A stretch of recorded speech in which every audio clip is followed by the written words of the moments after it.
नमस्कार मु मंदाकिनी समस्त को पुणी थरे मो विलेज फूड यूट्यूब चैनल को स्वागत।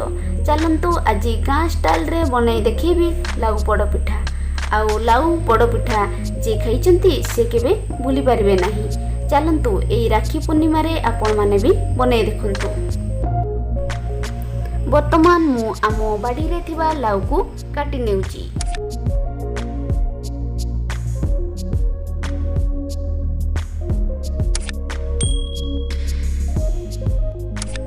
एबे इहाकू मझिरु काटी नेबा।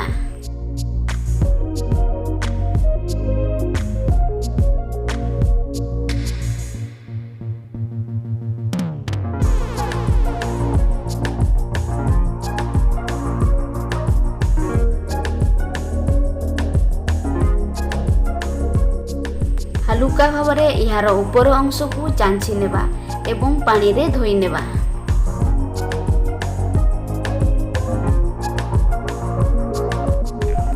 लाउ को वर्तमान छोट छोट करी काटी नेबा। देखंतु एही परी छोट छोट काटिले पिठा भल होई थाए। एबे मसला तैयारी करिबा। एठारे मु नेउची रसुण 10-12 खंड और अदा गोटे खंड इहाकू गुंड करि नेबी। एबे मसला गुंड होई जाईची। वर्तमान हाफ पीस पियाज को छोट छोट करी काटी नेबा।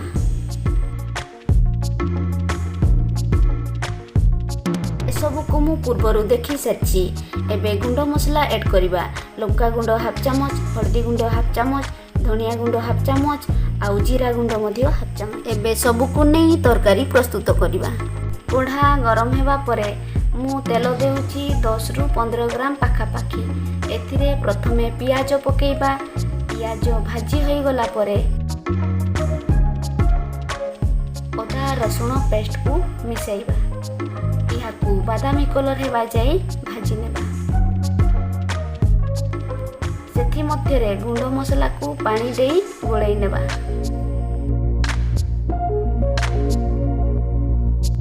एबे भजा मसला रे मिसई नेबा एवं मसला सब को किछि समय फुटिबा को देबा।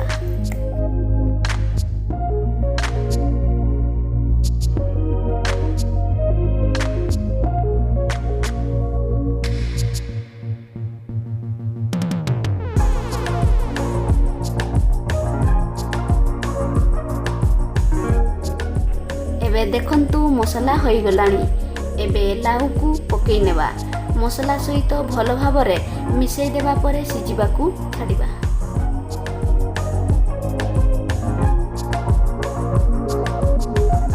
एबे देखंतु तरकारी प्राय होई आसिलानी। तो एतिकी जळ तो रखिबा काहे कि ना एथिरे ही चूना को गुळेबा को पड़िबो। तेबे जेई पिठार स्वाद भल रहिबो। गैस को बंद करि नेबा और तरकारी ठंडा हेबा को देबा। एबे तुम मानंकु गोटिए पोड़ पिठार बनई देखैबी।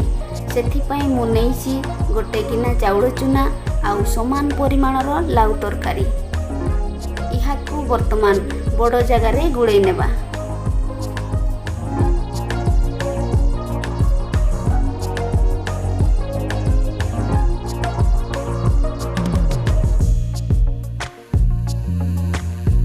एथिरे मु किछि लूण मिसई नेउची। आपणको स्वाद अनुसार मिसई नेबे। एबे चाउल चूना गुळा होई गला। पोड़ पिठा पई मु कदली पत्र नेउची। आपण चाहिए शाड़ पत्र नहीं पारिबे काहे कि ना पोड़ पिठा कदली पत्र एवं शाड़ पत्र रे कले भलो टेस्टी आसी थाए।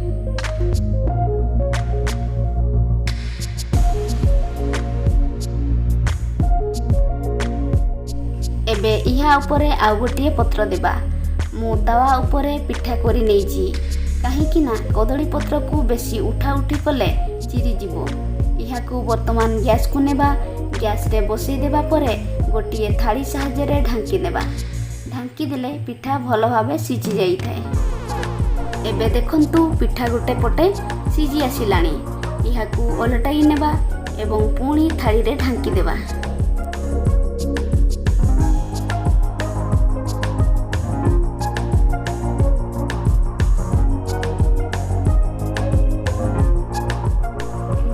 समय पर खुलिबा। देखो ଦେଖନ୍ତୁ ଆମର ପୋଡ଼ପିଠା ହୋଇଗଲାଣି। ଏବେ ଓହ୍ଲେଇ ନେବା ଏବଂ ପତ୍ରଟିକୁ ଖୋଲି ନେବା। ଦେଖନ୍ତୁ କେଡ଼େ ସୁନ୍ଦର ଭାବରେ ସିଝି ଯାଇଛି। ଆପଣମାନେ ନିହାତି ଥରେ ଟ୍ରାଏ କରିବେ, ଦେଖିବେ ଆପଣମାନେ ଥରେ ଖାଇଲେ ବାରମ୍ବାର ଖାଇବାକୁ ଇଚ୍ଛା କରିବ। ଆଶା କରିବି ଲାଉ ପୋଡ଼ପିଠା ପାଇଁ ଏହି ଭିଡ଼ିଓ ଆପଣମାନଙ୍କ ପାଇଁ ହେଲ୍ପଫୁଲ୍ ହେବ। ତେଣୁ ଭିଡ଼ିଓକୁ ନିହାତି ଲାଇକ୍ କରନ୍ତୁ, ସେୟାର କରନ୍ତୁ ଏବଂ ନୂଆ କରି ମୋ ଚ୍ୟାନେଲ୍ ଦେଖୁଥିଲେ ଚ୍ୟାନେଲଟିକୁ ସବସ୍କ୍ରାଇବ୍ କରିନେବେ ଏବଂ ଅଲ୍ ନୋଟିଫିକେସନ୍ ଘଣ୍ଟିକୁ ବଜାଇ ନେବେ, ଯାହାଦ୍ୱାରା ଆପଣମାନେ ମୋର ନୂଆ ନୂଆ ରେସିପି ପ୍ରଥମେ ପାଇପାରିବେ। ତେବେ ଆଜି ପାଇଁ ବିଦାୟ ଦିଅନ୍ତୁ। ନମସ୍କାର।